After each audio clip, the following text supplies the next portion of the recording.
Welcome to our new show, Real Talk. This is where we talk about film.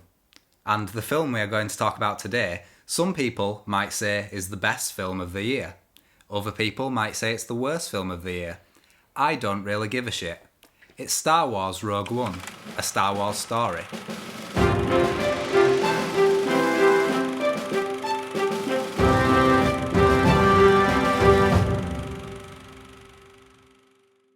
I'm going to be mediating this discussion because on one side we have Arron. Yeah! And, Good guys! Just give us one brief sentence of your opinion on Star Wars Rogue One. I didn't like it. And Ben?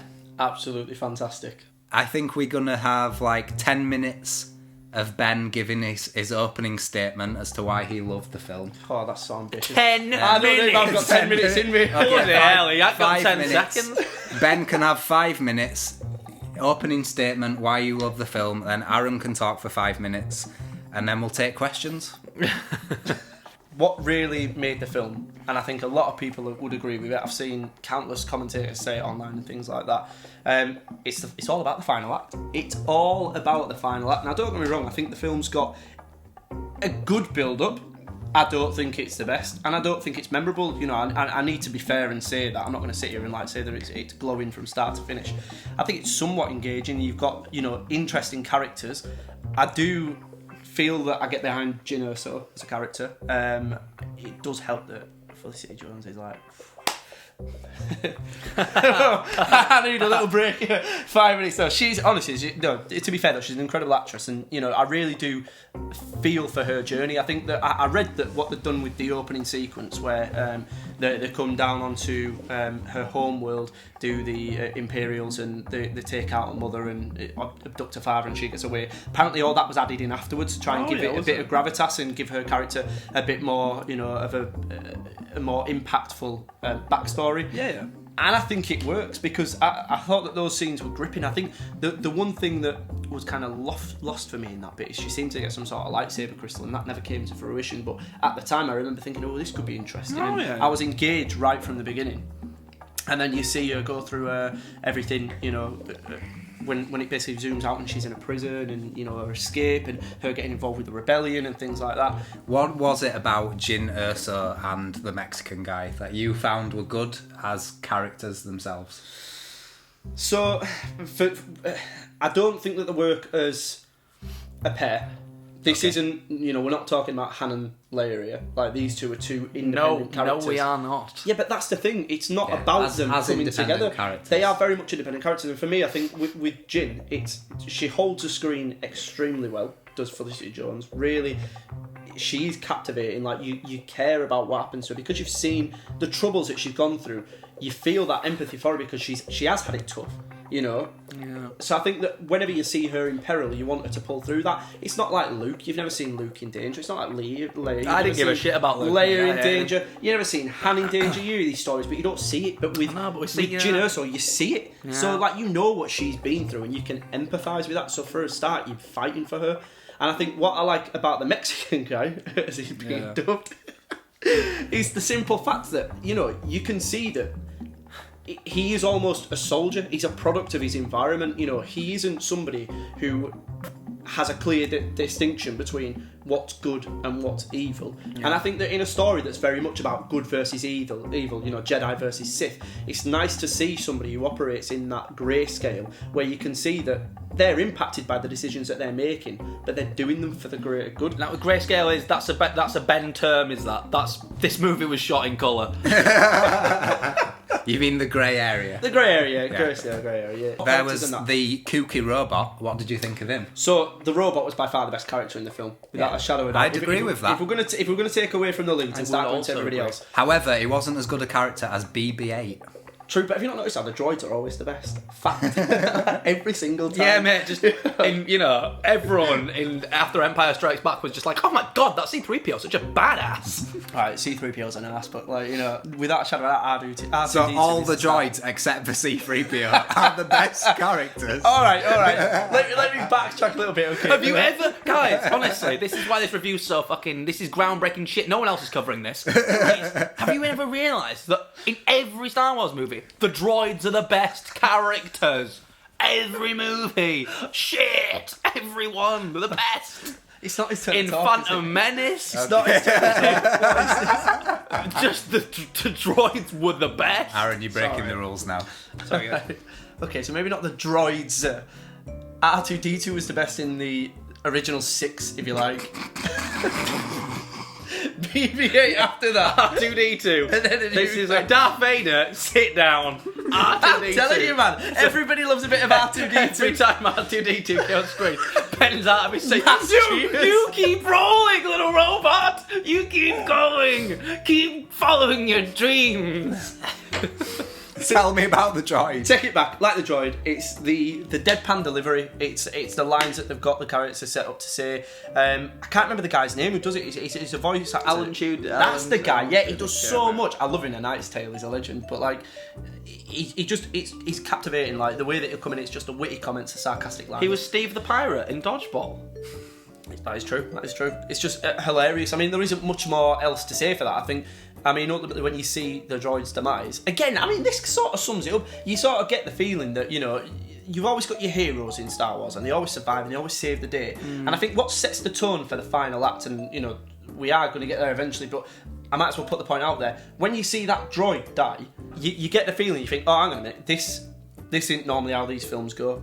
This is going to be slightly different, and that's the start of something that you don't really see, because normally it's all about. I mean, I know that even in, like, for instance, Empire Strikes Back, you know, the Sith come back and they start to make life difficult. Well, the Empire Strikes Back, quite simply. He loses. Yeah, it's true. And Luke loses his arm and all that lot. But even still, they get away with it unscathed, relatively speaking. I mean, for Christ's sake, they craft him a new arm, so there's no real repercussions. But this, like, it doesn't end like that, and it all starts to go wrong. And that's the moment where you think, all right, there's a cost to what these guys are doing here. How do you think Rogue One fits within the Star Wars saga as a whole?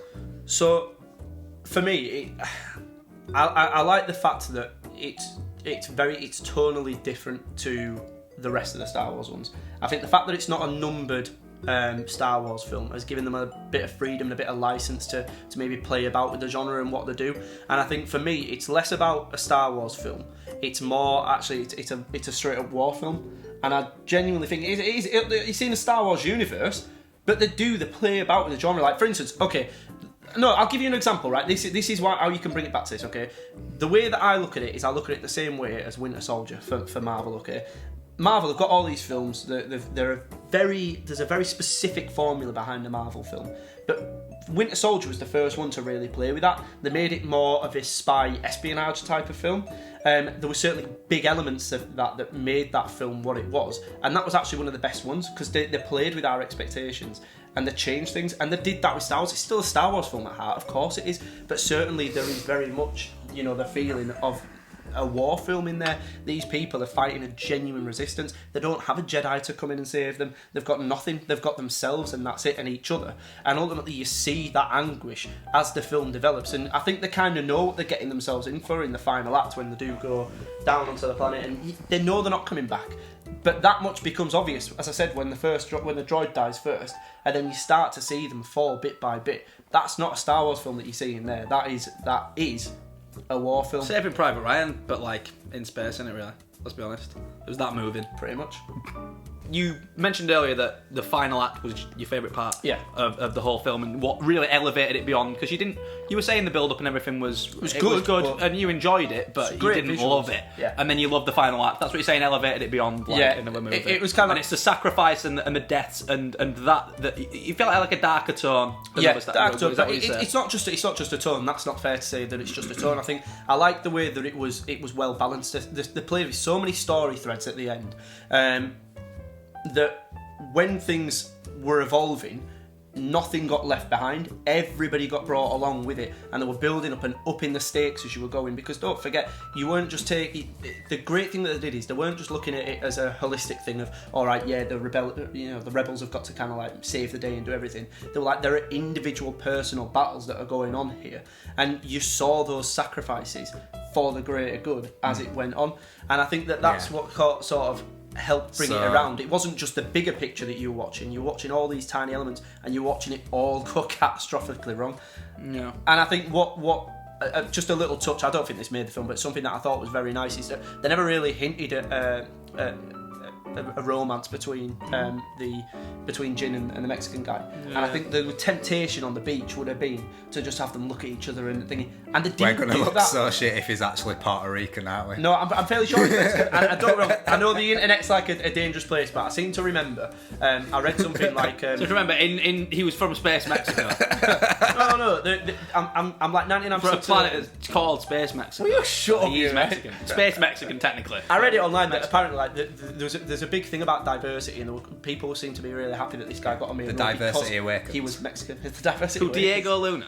That's his bloody name. That's not the character's name. Yeah, I know, that's good enough. That'll do. We were thinking of the character's yeah, but it don't matter. Yeah, but I'll take anything. Like, better than calling him the bloody Mexican guy. Like, that's it, Diego Luna. So I'm certain he's Mexican. But the point being is, like, the temptation would have been to just like thrust those two together and be like, it's such a travesty. And they didn't do that. I think what you saw is there was a look between the two of them. They didn't do that. No, they didn't do that. And all you saw, I think, the look that you saw between those two is that was almost a satisfaction and a fulfillment that they'd done something for a bigger It was completely thing. friendship, and it was platonic, wasn't it? It was just a platonic. It was just an understanding between the two of them that what they've done had some significance. Yeah. And I liked that. I thought it was a nice touch because they could have just gone away with it and been like, let's just crowbar a love story in there. And I'm glad that they didn't.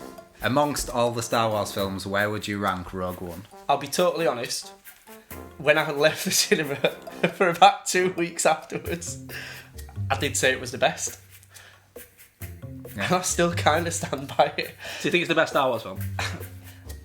Maybe not. No, I don't think it's the best. So you think it's better than The Force Awakens, which is clearly far better in almost No, I every actually single do. way? I think it's better than The Force Awakens. Do you think that much? Do you think is it your favourite? Even if you're saying it's not the best, yeah, it's your favourite. that's what I was just about to say. I don't think it's the best, favourite. but it was my favourite, and I think it's just because I enjoyed the story immensely, and I love the way that it just evolved, and I just enjoyed the film. I don't remember genuinely, like, never mind Star Wars, now any film, I don't remember sitting there at the cinema, and I go all the time to the cinema. I don't remember sitting there and just He's a real movie buff. and enjoying something so much, like, genuinely. I don't remember the last time I sat there and thought and left the cinema, left the film and thought, Jesus Christ, I genuinely enjoyed that. Just goes to see Transformers every year, doesn't it?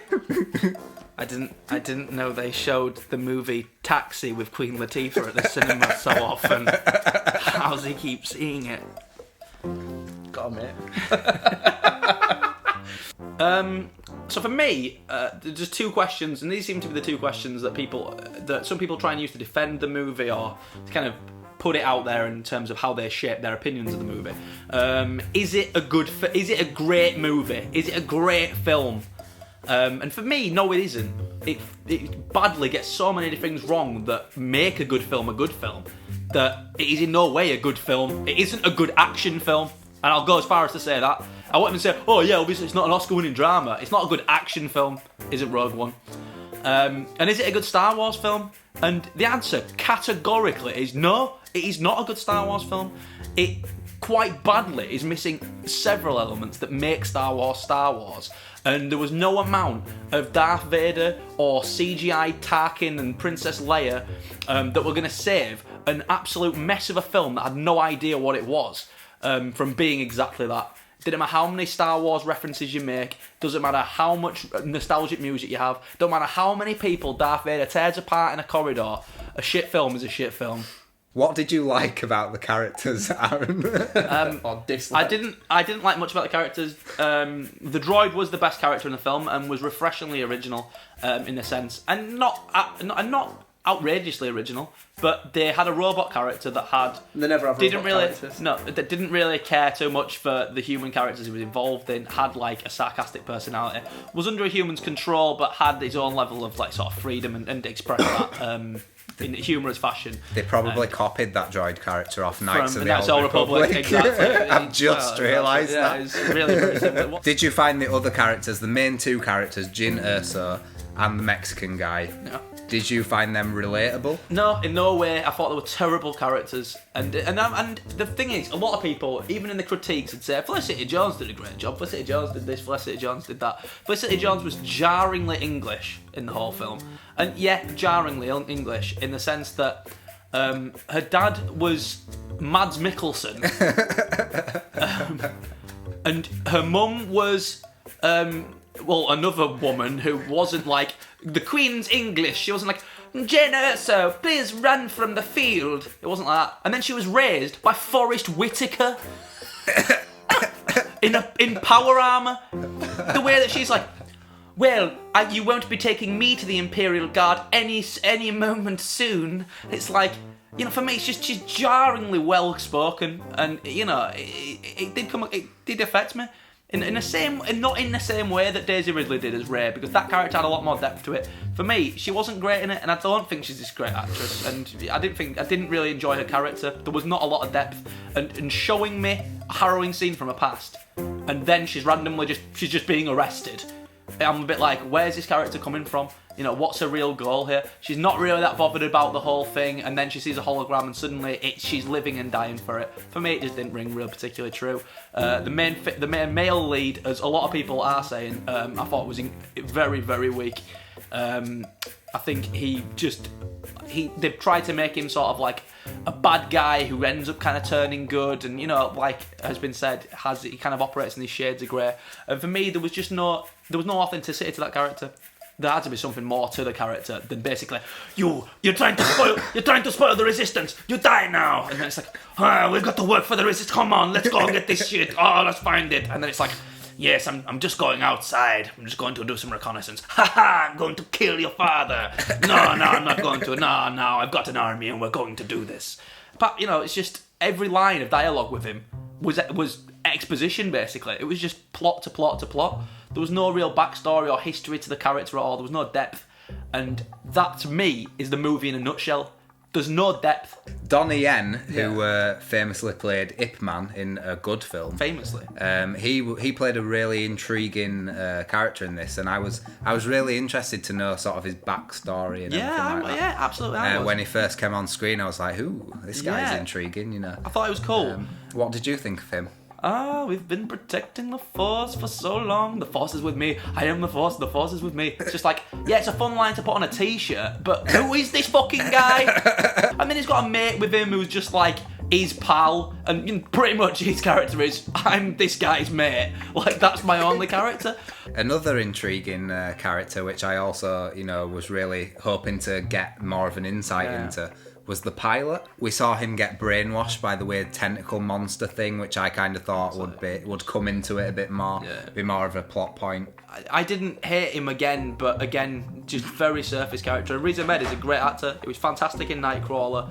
It's really good to see him getting some decent roles in Hollywood. I mean, he's a great. He was in Four Lions, and you just wouldn't even recognise him in this role, for example. Which I think is a real credit to what his acting potential and what he's capable of. Now, I know what you might be saying. It's a one-off film. They don't have a trilogy to build up a load of characters. Well, for one thing, the other movies, A New Hope was considerably, and we're talking tons better than this film, and that builds its characters fantastically. Has great moments for its characters. Everyone gets a kind of moment to shine in it.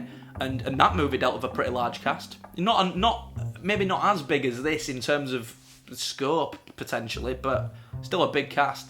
And it did a great job. This movie wouldn't be getting made if it wasn't for how good a job New Hope did. So you can't, for me, there's no excuse to say, well, it's just one film, they didn't have to do any backstory. Because that's not, what am I watching? If I don't believe in the characters, if I don't enjoy the characters, I'm not enjoying anything that they're doing because I don't believe in them being real. I will mention my favourite character in the movie. The absolute favourite character in the film was Forrest Whitaker's delightful performance as Saul Guerrero. He'd come from a different series. He'd come from Fallout. He'd found himself in Star Wars. He's wearing power armour from Fallout. And he is just hamming it up to fuck. It's like the director just literally said, Forrest, do whatever you want with this character. Make him your own. And he's just like, Jen Erso! What are you doing here? And he's just gone absolutely mental with his role. It's fantastic. Did you not find him? I know a lot of people hated him. Intentionally cheesy. Yeah, it was as if he thought, this movie's shit. I'm just going to prat about. It could have been Nick Cage. It was that good. It was that over the top. And just as he's like dying, she's like, Saul, we've got to go. Come on. And he's just like, no, I'm not running anywhere anymore. But you go then.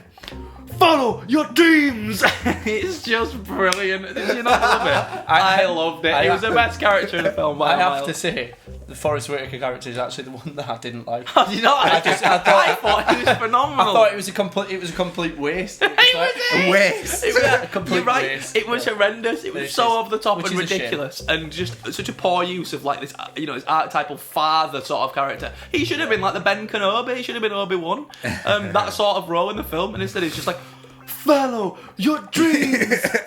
It's just brilliant. Like, I thought it was crap, but at least it was memorable for me. Yeah. And that's a real problem I had with a lot of the characters, that they weren't particularly memorable. Look, I understand what you're saying about the characters. I do. There's no denying that some of them lack depth. Most of them, all of them, they all lack depth to a degree, okay? You can't argue with that. And yes, one of the lines I was going to use was, oh, well, it's only one film, you can only fit so much. But the fact is, you're not just juggling characters in this film. What you're actually juggling is the setup to A New Hope. You're trying to expand the Star Wars universe, and you've got to find that balance. Now, I think what you ultimately needed to, what they were trying to do, is they were trying to make you empathise through Jin for Mad Mikkelsen's character, for a father. And I think ultimately the reason they felt that they needed to do that is because you weren't having any screen time with him, but you still needed to understand why he made the choice to put a flaw in the Death Star. Yeah. Something that has been ridiculed for years. People, the bloody exhaust port, blah, blah, blah. Exactly. So they're trying to justify in fairness, that's not a bad part of the film. And what you're saying is not fundamentally, I don't have a problem with it necessarily. If what they were trying to do was, let's expand the universe and do all this sort of stuff. This leads me on to yet another major problem I have with the film. This movie, for me, had nothing that felt like Star Wars. Not anything apart from Darth Vader and Tarkin and the things that were so blatantly Star Wars that you couldn't help but feel that they were Star Wars. Would you say it's a Star Warsy film, Ben? Yes and no, and as I said, it's sufficiently Star Wars. You've got to remember, this isn't a numbered episode. It's not like they're trying to give us more Star Wars. I think the wrong thing would have been to do is to try and give us, like Star Wars, let's face it, Star Wars is about the Jedis. Let's not kid ourselves. That is what the crux of Star Wars is. It's all about the Force, and the Force, the people that channel that are the Jedis. Now, ultimately, I think but the thing is, if you take that element out of there, you take away the two core components that make Star Wars, besides the characters. Jedis and lightsabers. Jedi's lightsabers are the Force, okay? Maybe the prequels. That is Star Wars, and you take that away and you pretend, you try and fool your audience into thinking we're giving you an actual Star Wars film, but we're going to take away those elements that are core to it and fundamental to it. Then you're just going to go with a hollow film. So what they've tried to do is they've tried to do something else. They've tried to say, well, let's have a look.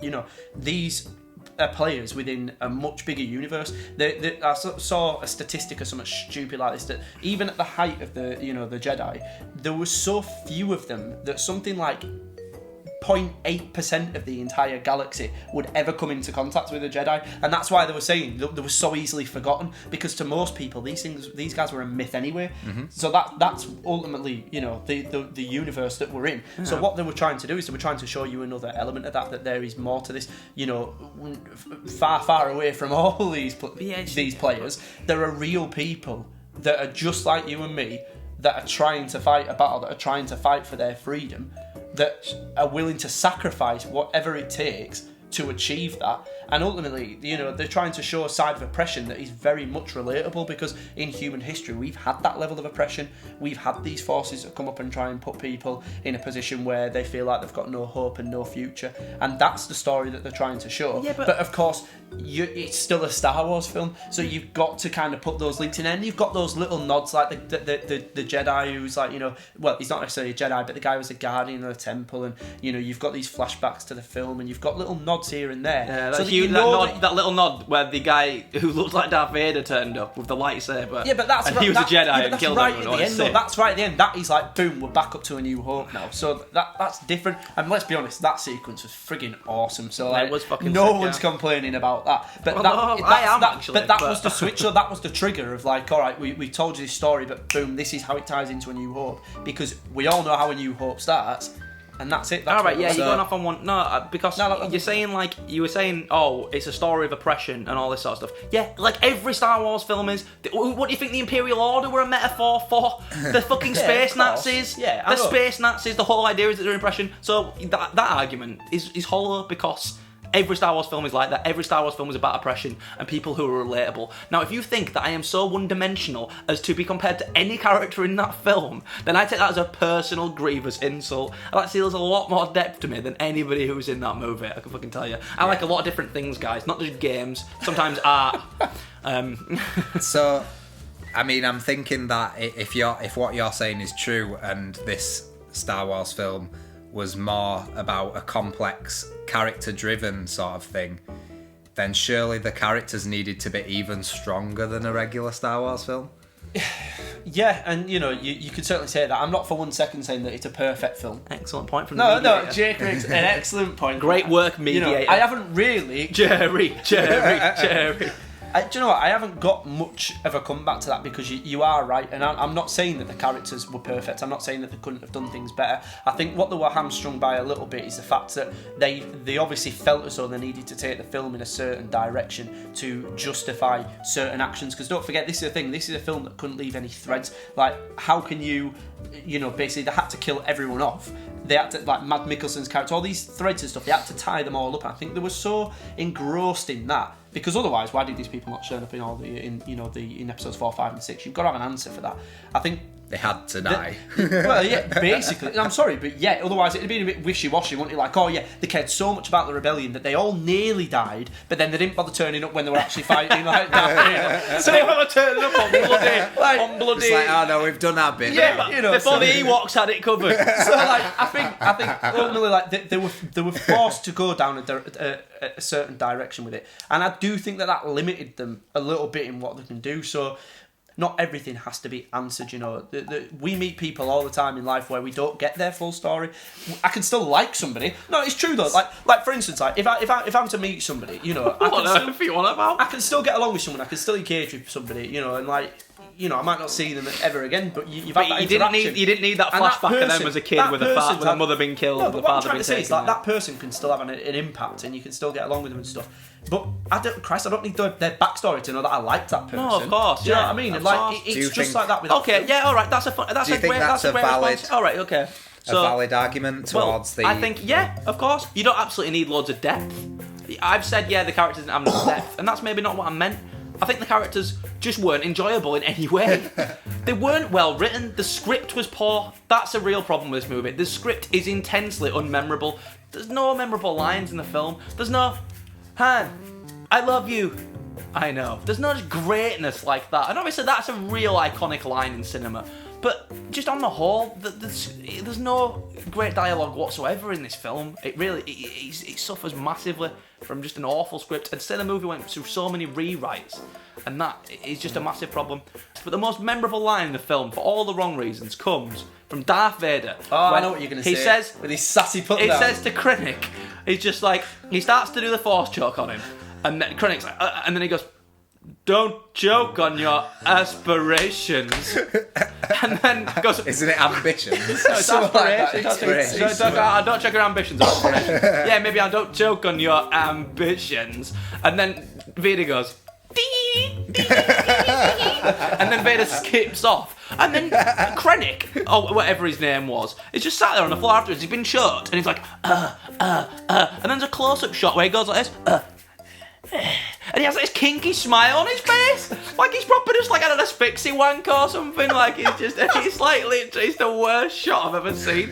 You think he's like, instead of being like, gets out of his life, it's like, oh my god, Darth Vader just force choked me. Oh, like it's every little nerd's fucking fanboy dream to be force choked by Vader. It's like, maybe that was a fourth wall nod to the audience. Maybe, I think it must have been. But I got the nod. I don't know if all the fans did. At no point in the film, there's not even a scene where it's like, all right, guys, I'm going to spell this out for you right now. We don't have the support of the council.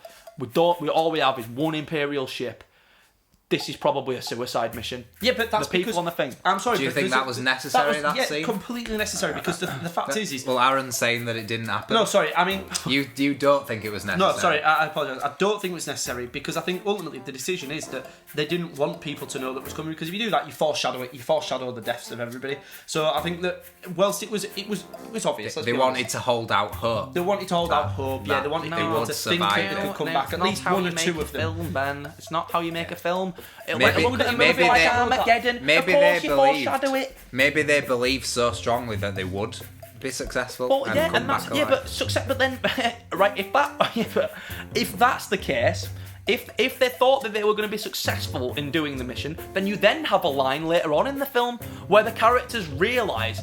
Where, they say you're going to have to, they've closed the shields, you have to send this by a radio relay up to us, the only way you can send it, you have to send it up to us by a radio thing, it's the only way you can transmit this. Then at that point they're going to be like, all we can do is a radio. And it's like, what, can we not just fly out of there? No, the shields are up. Oh.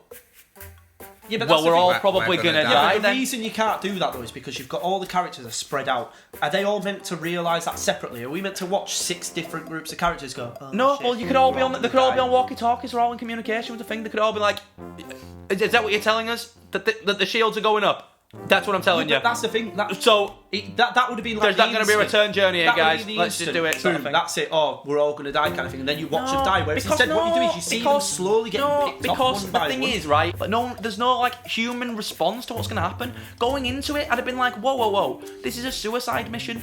And the reason that you need to know it's a suicide mission is to put into perspective the cost that these characters are willing to take. There's no mention of a return journey. Yeah, that's because they don't know how they're going to get away. But that's the thing. But then there's never a plan to get away. They never devise a plan. Yeah, there's nobody. Do we not have a plan? Because if they don't know how they're going to escape, why is no one saying, "Oh, don't we have an escape plan?" There's no moment where the characters sort of realise it's the end until the very end, where they're sat on the beach as a nuclear explosion happens, and it's just 2 lovers sat on the beach as a bomb comes. So don't try to tell me they didn't try and have a romantic thing. Let Ben respond to that. So the thing is for me with that is like I think the stakes are firmly in place. You don't need to be so on the nose with these things and saying, "All right, this is it. We're going on the suicide mission. It's going to be really tough and everything." Like because ultimately, I think that's pretty much conveyed by the fact that they don't have an escape plan. And how can they possibly have an escape plan, mate? They're flying a ship into Imperial territory where they know they want to try and get off on that ship. But let's be real, like they're going to have a frigging war kicking off around them. There's chances that things are going to go wrong. They're not going to be able to fly off. I'm going to give so they're going to have to think on the feet. Like the thing is, like they've got no control over the terrain. Sorry. So it's like they're going into something that is so unpredictable. At the end of the day, mate, it's war. Like you can plan all you want, but it is what it is. Right. Okay. Right. I'm going to give you a movie where the stakes are clearly outlined, and it makes the whole action sequence incredibly good because the stakes are as high as they could possibly be. The Helm's Deep sequence in Two Towers is so well explained that they are all going to die.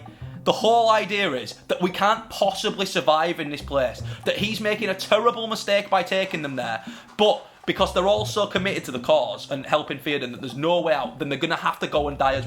Arrogant even says, then I will die as one of them. There's loads of emotion built around the idea that they're all about to die. So when they don't die, it's like... That's the difference. No, it isn't the difference. It is so unfair to compare Lord of the Rings to... Of course it is, because Lord of the Rings is exceptional. But it's still... But of course it is unfair. Of course it's unfair to compare them.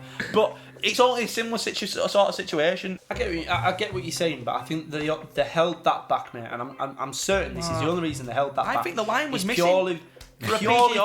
Purely so that when everybody started to fall and it all started to fall like a stack of cards, it was so that it was never foreshadowed. That's the only thing that I can assume. I've told you I went with Jess to go see it. Yeah, she didn't have a clue they were all going to die. Jess didn't have a clue. She'd never seen. She'd only seen Force Was she weeping? Was she weeping? Of course not. Of course you want weeping. Because she's harder than me. That's why. But like honestly, like you think she would have been weeping at Lord of the Rings? Of course she would have. The end of the Lord of the Rings is a heartbreaker. She's Jesus Christ. The last person. All right, irrelevant. But the point is, you saw it with a person who didn't know they were all going to die. And the fact is, she didn't know it was going to die. They were all going to die, and for her, she got something out of that. She enjoyed that, and what she's since done. Not saying that Rogue One was like the only reason I watched it, but she didn't have this reaction when she watched Force Awakens, but she watched Rogue One and she decided to go away and she started watching the originals on her own back. She never even asked me. She never spoke to me. Or which one should I watch first? She just literally started watching them, and she told me the other day, like, episode 1. I've watched 4, 5, and 6. Did she text you and be like, "Fuck me, Rogue One more whack"? I was utterly bored for about half of the film, and then they got to the tropical island bit, and I really loved that whole set piece. Yeah, I was going to say the set pieces that really impressed me the most was obviously when you first see the Death Star strike, and it's not even at full capacity. They only use one little element of it, if you like. It's never at full capacity. They blow up a full city. Yeah. Just like that, and the way that those visuals. That's when the follow your dreams line. Follow your dreams. But cheesy line aside, like that bit there is nothing short of jaw dropping. Like if you actually look at it, the visuals are stunning. Like you're not looking. For me, like you can for stuff like that. A lot of the times, like you know you're looking at CGI. I was lost in that. I didn't see that. Yeah, like, I thought the CGI was tremendous in Rogue One, actually. Yeah, and it was good. Yeah, I really did like that. And I, like you're saying in the final scene, I thought the set piece was perfect. And I think it was almost the. I think it's the right word, the juxtaposition between the situation that they were in and the beauty of the place that they were at. I know there's a massive tower in the middle of it, but, it was a serenely beautiful place. That's another thing that I enjoyed about it. It was a very, very well constructed bit of loads of characters doing loads of different stuff, which is not the case in Phantom Menace, and arguably not the case in Return of the Jedi. So it was a good use of everyone, of several different characters all having their own little individual battles, as Ben said, and that's how it was an effective way when they all died. It's all the little things. Yeah. For me, it was effective from a visual standpoint, we would say. For me, one of the most jarring scenes in the film that should have been emotional is the death of, what is it, Galen Erso? I don't know what his name is. Galen Erso, I think so. But Gaius Baltar, what was his name? But that's a Battlestar Galactica reference for all my fans out there. Sniper scene, I thought was awfully handled, in that I couldn't logically work out how anyone was where they were in the scene. For me, you had the plane lands, and then the guy's like, "I'm just going to go out for a while. No one come with me. We're just going to go out scouting." And then takes the pilot with him, and he's just like, "Oh well, okay, yeah." And they just kind of go out enthusiastically, and then I think Jen's just sat there, just like, "That was a bit. Wasn't that a bit of a puzzle? That was a bit of a bloody puzzle." And then the other guy's like, "Does he look like a murderer?" And then they're like, "Oh no, he seems like a decent lad." No, the other guy goes, "No, he has the face of a friend." Yeah. No, he has the face of a friend. See, that was a memorable line. Yeah, it was. It was a memorable line. Those two had all, because that's how they communicate with each other normally. And he's like, "Oh, he had the feel of a killer," and you're sort of like, "Oh my god!" Like she twigs. Oh, he's not going out to do scouting. He's going to go out to try and kill my dad because he's already mentioned that he needs to kill him previously. So I'm going to go out and stop him from doing that, is what I thought. So she runs out of there, right? And then what happens is he's out predictably, as the scene logically would follow. He's out there scouting the guy, and it's like out on a really, the whole design of the shot and everything is very uninspiring. Just out on a bridge that kind of just like over the middle of nothing. Well, it's a landing platform. Yeah, a landing platform for that big ship. And I think we've seen loads of scenes like this in Star Wars where things just happen on landing platforms. Largely in the prequels, where things like the assassination of Queen Amidala and stuff just happen. So it's like really, really familiar, sort of very uninspired sort of set piece. This. And then they're kind of logically where they should be. He's like aiming with the thingy, with the telescope. He's like, "Give me the gun, I'll just use that as a telescope." And then he's like, "Oh, it looks like he's going to kill him." And then you're expecting Jen to turn up any minute and kind of knock the gun out of his hand, and maybe a bullet would fire that way and he would have fired, but it'd miss the guy and they'd all start shooting at them or something, or they'd know where they were. I thought something like that might happen. But instead, she decides the best way of doing this is to run down the cliff face. I have no idea how she manages to just walk past them, like or where they've got to, but she gets all the way past them, then manages to run all the way around this massive cliff face, get onto the bottom of the landing platform, climb up the middle of it, and then interact and then intercept the whole fight that starts to occur, and then they all are shooting at each other, and he's like sniping and stuff, and it's like, how the hell did she get down there? Yeah. Also, why did she get down there? Like, what was she thinking? Yeah. Oh, my only way to go save him is to ignore the sniper who's gone out there to potentially kill him, but to run all the way down, get onto the landing platform, then just get up there, grab him and run off with him. Like, what was she planning? What was her plan? It's such an illogic. It's such a poor action sequence. It really is. It makes no sense. That was quite jarring for me. Yeah, I thought it was really jarring. Yeah. To question her thought process in that moment is actually, I think, not fair, because why would you be thinking, like, she's not seen her dad in all these years? People do illogical things. It's just sheer desperation. She was blinded by love. I'm sorry, I take all the credit. It's true. No, you can't expect people to be logical all the time, and I certainly would understand if that was sort of how they answered that. But how she got from A to B is bullshit. Like, I was sat there watching it, I was like, what on earth is going on? It's really I didn't let it bug me, I just let it go. I was like, yeah, whatever, she's there now. Problems with films, Ben, the reason we do this is because a problem in a film bugs me so much, I have to air it publicly and let everyone know about it, that it's a problem and that it's a really bad thing and you shouldn't like it. That's why I have to do these things. This is going to make me seem a bit biased, but like the things I can remember about the films were the bits that were jarring. So yeah, another thing I want to touch on is how the pilot he got brainwashed by the tentacle monster. Yeah, that was a big plot point. The tentacle monster was like an original fun thing that was happening. Yeah, I think that's something they probably wrote out. I reckon, because you think they were going to go in one direction and they decided, oh no. Absolutely. Yeah. But you could see that unfold. You could see the argument before your very eyes. You could see the argument the writer's having, literally in the character's mind, as he's like sat there, like, oh, I don't know, sort of like chatting shit. So he's literally having an argument. Shall I stay brainwashed? Do they make the effects of this last longer? Yeah. Can I conceivably get everyone out of this room without him kind of telling them what's going on? How much do we need information from his character right now? We probably need it urgently. What do you need from me? It was like that. Literally, visually saw the writer deciding what to do on the screen and then be like, what do you need? Yeah, I've got some plot points here. Yeah, Sol Guerrero in there. I know where there's an Imperial ship, and yeah, let's get out of here. And for a massively high-profile film like this, like you very rarely see that level of incompetence in a film. It's like literally they've built up this whole monster. Sol Guerrero's been like, you're going to talk. But we have ways of making you talk. And then like this big monster comes out and he's like shitting himself, and then he's like absolutely sparkled. You're thinking, whoa, what is this monster? Is it going to grab anyone else? What else is going to happen with it?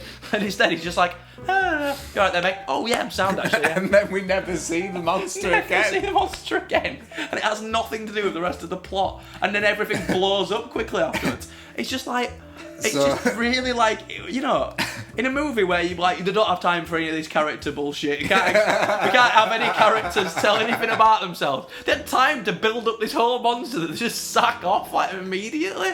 And it's like, do you have any defence for this, Ben? As you are the positive side of this argument. All I'm getting from this is actually you started to ruin the film for me. That was the whole point of this whole thing. No, like I think those elements certainly do detract from the film. And as I said from the beginning, I don't think it's a perfect film, and they are, quite jarring flaws, I have to say, but it is the best Star Wars film, yeah.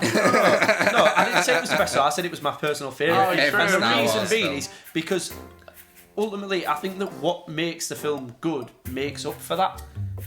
It's as simple as that, and as I said, it all comes down to the final third act. As I said right from the beginning, the first two acts are maybe the not the best. I don't have as many grievances with them as you two do. Yeah, those two bits stand out. I do sort of enjoy the there was lots of potential with Jyn Erso's character, because I got like a Chronicles of Riddick kind of feel when she was imprisoned. Yeah. When we first introduced to the adult Jyn Erso, she's like in this prison cell and she's got an alien like living in a bunk above her, and it's like, she probably has a relationship with this alien, like they've been spending time together.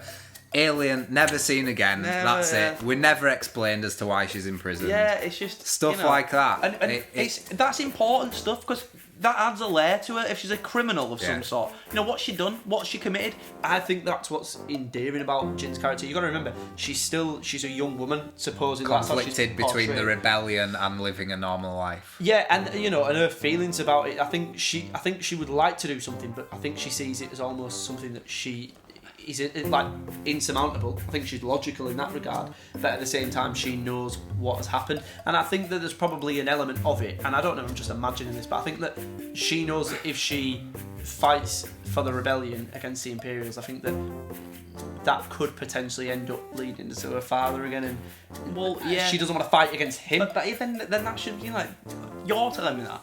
Yeah, it's not. And that's obviously these are logical. The film didn't tell these are logical assumptions to make up that the character could feel. Yeah, these are logical assumptions, but it's not in the movie, mate. For me, principally, Rogue One is just a sincere disappointment in terms of if you are going to make this movie, did not need to be made. Star Wars works on a system in the episodic system as it always has, 4 to 6, the 1 to 3, and now we're going to see the next Star Wars trilogy.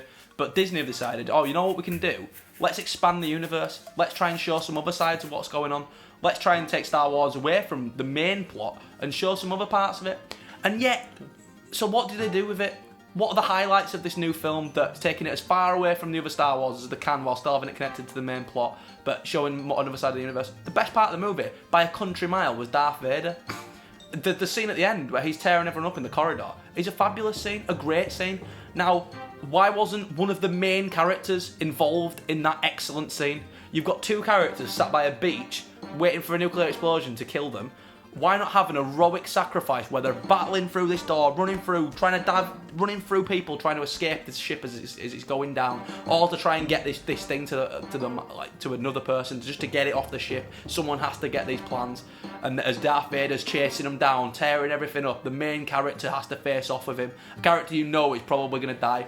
Maybe Jen's on one side of the door, he's on the other side, and he says, take the plans, get out of here. And it's a real moment of sacrifice, and maybe she gets caught as well in the end, or whatever. Why not have a main character involved in such an incredible sequence? Instead, we've got a bunch of nobody guys, and it's just Darth Vader executing people in a scene that, was absolutely incredible for Vader, but did nothing for any of the other characters in the film. If you're gonna make these movies that aren't connected to the main plot, that aren't connected to Star Wars, and you're going to convince me that they are for anything other than to make another shitload of money, then you've got to try harder. You've got to try a lot harder.